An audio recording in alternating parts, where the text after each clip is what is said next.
አንድ ጠብታ የግመል እንባ ሁሉንም አይነት የእባብ መርዞች ያክማል የሚባለው ወሬ እውነት ነው ወይስ ተረት?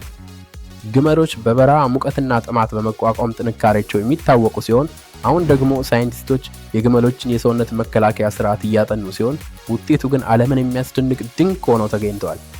በሰው ልጅና በሌሎች እንስሳት ውስጥ የሚገኙት በሽታ ተከላካይ ህዋሳት ወይም አንቲቦዲስ በጣም ግዙፍና ውስብስብ ናቸው። ነገር ግን ግመሎች ናኖቦዲስ የሚባሉ መጠናቸው እጅግ ጥቃቅን ግን ደግሞ በጣም ጠንካራ የሆኑ ተከላካይ ህዋሳትን ያመነጫሉ። እነዚህ ናኖቦዲዎች መጠናቸው አነስተኛ በመሆኑ ሌሎች ትላልቅ አንቲቦዲዎች ሊደርሱባቸው የማይችሉትን የሰውነታችን ክፍሎች ሰርገው በመግባት ቫይረሶችንና መርዛማ ነገሮችን ማጥቃት ይችላሉ። ተመራማሪዎች እነዚህን በመጠቀም እንደ እባብ መርዝ ያሉ ገዳይ ነገሮችን ለማርከስና እንደ ካንሰር ያሉ በሽታዎችን ለማከም ሌት ተቀን እየሰሩ ነው።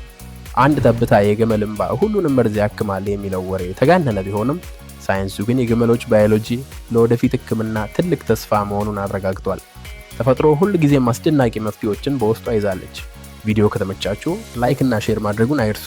ለቀጣይ ቪዲዮ ቶሎ እንዲደርሶ ፎሎ በማድረግ ቤተሰብ ይሁኑ።